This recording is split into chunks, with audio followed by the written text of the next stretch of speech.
in September, well, for now the last 6 years, I host a fun machine quilting class. It's a free class where I focus on teaching you how to use machine quilting rulers to quilt 9 patch blocks. So this brand new class, the 6th version, is starting soon. What I do is I go through and record all the lesson videos, and once you enroll, you can find those in our classroom dashboard. But then as the class launches, I actually like to quilt along with you. So now in the classroom dashboard, you can find all those lessons, and I also share designs to quilt, like in the sashing and the outside border, you know, how to quilt the whole quilt. Anyways, as the class launches, I like to quilt along with you.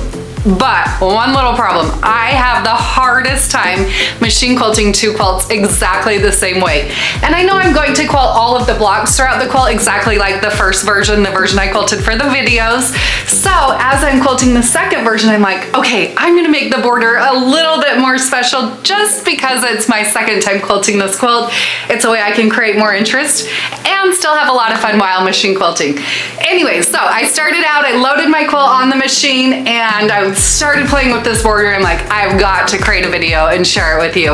I'm obsessed with this scallop border design. So in today's video, I'm going to be bringing you down here and showing you how I'm using my Sway 4, my Sway 5 machine quilting ruler, and the disappearing ink marking pen, plus a bit of free motion quilting here on my Gamma machine to quilt out this adorable scallop border design. Let's get quilting.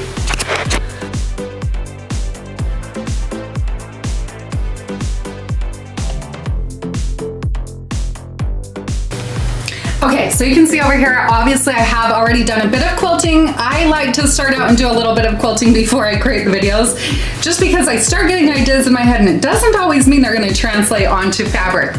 So the rulers that I'm going to use to quilt this border are the Sway 4 and the Sway 5.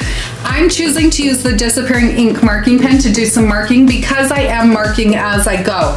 If I were marking this and planning before I loaded the quilt on the machine, I probably would use the blue Mark Be Gone marker. All right, the next thing is I did not want to do any measuring, which is going to make it so that the scallop on this side of the quilt, this is actually the bottom of the quilt, is going to be a little bit different because I have based these scallops off of the blocks. The blocks at the bottom of the quilt and the blocks at the top are not the same. Hopefully this will all make sense in the end. I'll share some photos. It'll be clear as mud, I'm sure. Anyways, before I start my quilting, something I like to do is do a tiny bit of planning to kind of give myself an idea, is this actually going to come to life? Now you can see between these squares right here, there is this small space. I am completely ignoring that. What I'm doing is creating scallops based exactly off of these squares. So what I'll start out by doing is using the Sway 4 machine quilting ruler. Now all of the Sway machine quilting rulers are designed so that this hook end here on the ruler is designed for marking. So the curve that you mark with this hook end of the ruler is the curve that you will quilt using the circular end of the machine quilting ruler. Now remember, anytime you're doing machine quilting with rulers, you need to have a ruler foot on your machine and also a ruler base. So I'm going to line up this hook end of the Sway 4 machine quilting ruler. I'm lining it up. This line right here on the ruler indicates the circle of that hook end. So I'll line that up right there along that ditch. And then I'm also lining the straight side up right here along the side of the block. So by doing that, I'll line those up. Now I'll mark a curve. Remember, that's indicating exactly what I'm going to quilt. Then I'll flip the ruler and do the same thing from this side. Mark that curve. So that is going to become the exact curve that I quilt. When I use this circle end of the ruler, which I'll show you in a minute, I'll simply line it up there in the center, and you can see now there's that 1/4 inch spacing. Once I have that complete, I'll quilt all those scallops across. Then I'll actually switch to the Sway 5 machine quilting ruler. Now what's really cool about this Sway machine quilting rulers are they are designed to work together. So the next thing I'll do is there's this dashed line through the circular end of the Sway 5 machine quilting ruler. After I've quilted this line right there where the purple line is, I'll line up that dashed line right on top of that quilting line. Then I'll quilt this echo around, which will give this nice 1/2 inch spacing right in there. Anyways, hope that's clear as mud. We'll also add in a filler, and I'll show you how to quilt this background.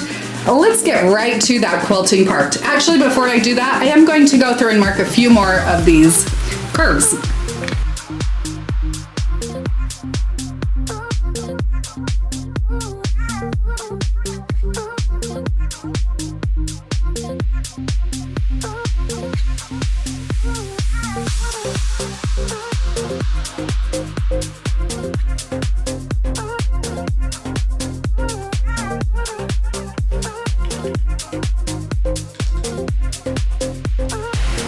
So for this design, I'm choosing to stitch in the ditch as I go. So I've started over here, stitched along this ditch to the corner of that block. Now I'm going to switch to the Sway 4 machine quilting ruler. I have my needle in the down position here. So by doing that, I know that the side of my foot is 1/4 of an inch away from there. So what I'll now do is line up this straight line through the circle end of the Sway 4 machine quilting ruler right on top of that ditch right there. I'll engage my machine and then apply gentle pressure and stitch around this curve.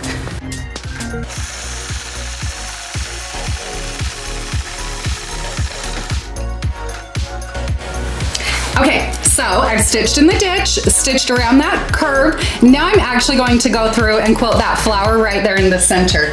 If you noticed on this first 2 flowers that I quilted this kind of daisy flower over here and then another flower over here. I think I'm going to alternate between the 2 as I work across here. Just a fun way to create a little bit more interest. So to quilt this little flower, what I'll do is travel right in here to the center. Now you can see, obviously, I've not marked the center. You could totally go through, find the center, and mark the center if you need a reference point, which would be right in there.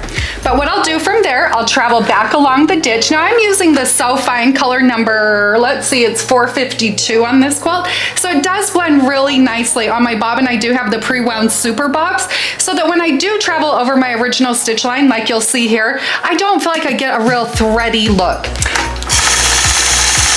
So once I get to that center point, I'm going to free motion quilt a couple of circles, well, 1 circle.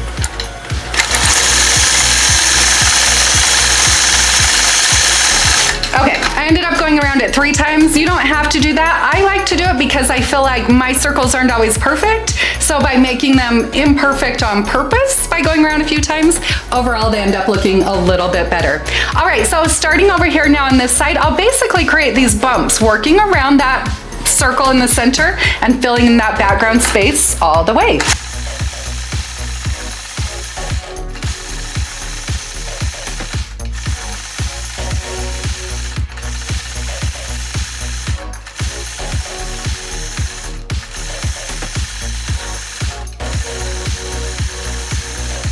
Okay, I am loving that. So what I'll do now is travel along my ditch. Let's go over to this next block and we'll repeat that, but this time I'll quilt that other flower.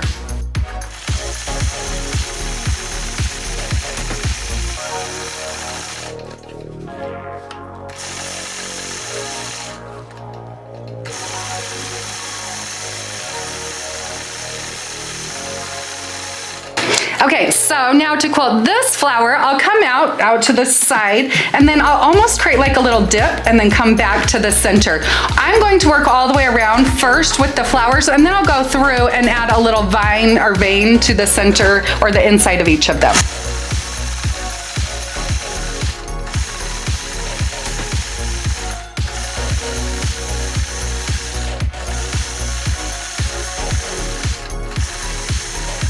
Okay, so it is cute like that, but I do think that little vein in there just adds a little bit of detail.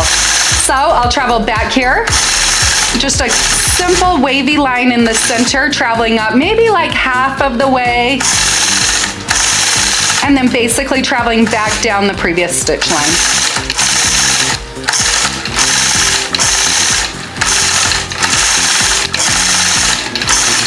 Okay, so I'll just keep repeating that, working all the way across here. Once I get that done, then I'll bring you back and I'll show you how to quilt the echo around here and then that background filler, which really takes this to the next level. Okay, so you can see I quilted all of those scallops along this side first, and you will see they're not touching. There is that little bit of space between them. I'm okay with that. I'm kind of okay with the imperfections that this scallop border will create. Over on the left side and on the right side and moving through the quilt where there is a sashing, I'm going to let those scallops run right into the sash, and we'll talk about that when I finish this top portion, but it's okay to let go of perfection and let the blocks inspire your machine quilting. All right, so once I have this done, I have these scallops done, it's time to start adding an echo. I like to add an echo to a design like this because, as you can see over here, it really gives your eye a nice place to rest. All right, so what I've done is picked up from where I was stitching that echo over here. Now I've switched to the Sway 5 machine quilting ruler. Make sure when you're doing any machine quilting with rulers, you do always have a ruler foot and a ruler base here on your machine. So I'll apply gentle pressure, lining up that inside marked line here on the Sway 5 machine quilting ruler right on top of my previous stitch line. I'll engage the machine and stitch around that curve.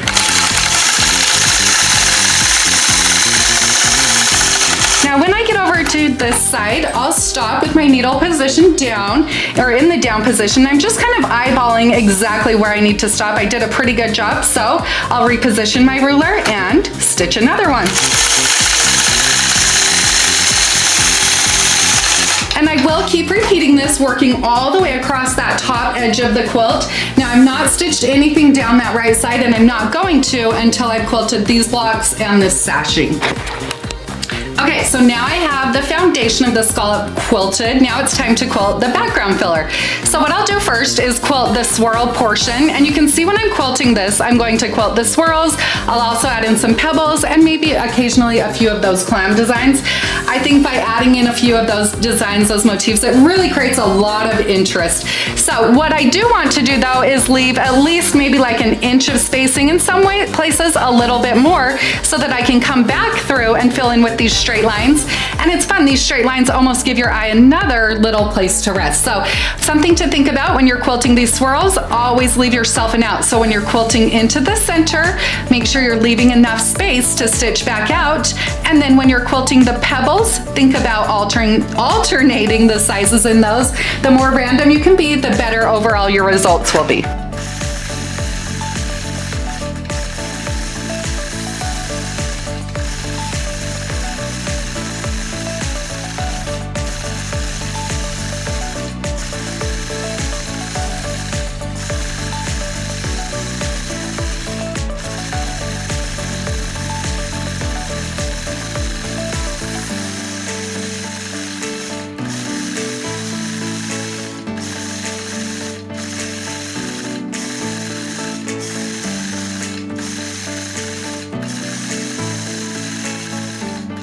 All right, now to add the finishing touch to this design, now I'll go through and add in that straight line. This is a hand-guided line. When I do get to my corners, I did mark a 45-degree angle through the corner and then just basically created a miter with those straight lines. But with this, I'm trying to keep those lines maybe a quarter of an inch, but probably more like a quarter to an eighth of an inch apart, rounding around at the top and bottom and filling in that space completely.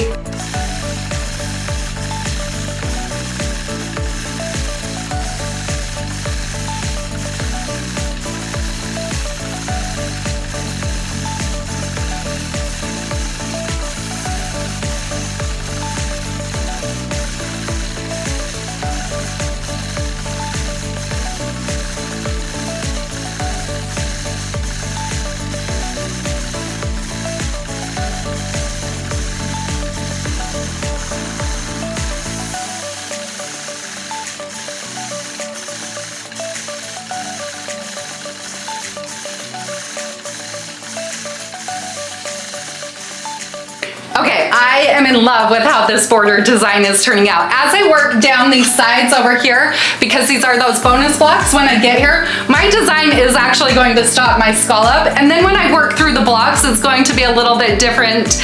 I will continue to work on this and share more photos. Make sure you do check out our Piece and Quilts Show and Tell Facebook group. I'll also share them on the other social channels. But if you find inspiration from this, use this on your 9 Patchalong class sample or on any quilt. Anyways, the The free class is available on our website, peaceandquilt.com. I'm super duper excited to be quilting along with all of you. Make sure you run over to our website to enroll in the free class, but in the meantime, make sure you do hit that subscribe button because I will be back soon with another machine quilting video. See y'all later.